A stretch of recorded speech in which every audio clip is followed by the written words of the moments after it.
భయపడకము, నేను నీ కుడి చేతిని పట్టుకున్నాను అన్నాడు. భయపడవద్దు, నీ చేతిని నేను పట్టుకున్నాను, నేను నడిపిస్తాను. డే టు డే లైఫ్లో మన అనుదిన దైనందిన జీవితంలో అనేకమైన భయాలు ఎదురవుతూ ఉండొచ్చు. ఏ విషయానికి భయపడదు. మన పిల్లల్ని చేయబట్టుకుని నడిపిస్తాం. ఆ పిల్లలకి ఎంతో ధైర్యం కలుగుతుంది.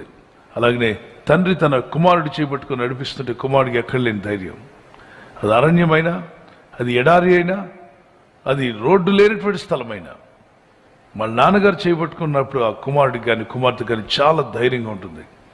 ఈరోజు నీ పరిస్థితి ఒకళ్ళు అరణ్య యాత్రలో ప్రయాణం చేస్తున్నట్టుగా ఉన్నప్పటికీ, పరిస్థితులు బాగాలేకపోయినా, స్థితిగతులు సరిలేకపోయినా, ఎటు చూసిన సుడిగుండాలు నీకు కనిపిస్తున్నా, నీ చేయి పట్టుకున్నవాడు సామాన్యుడు కాదు.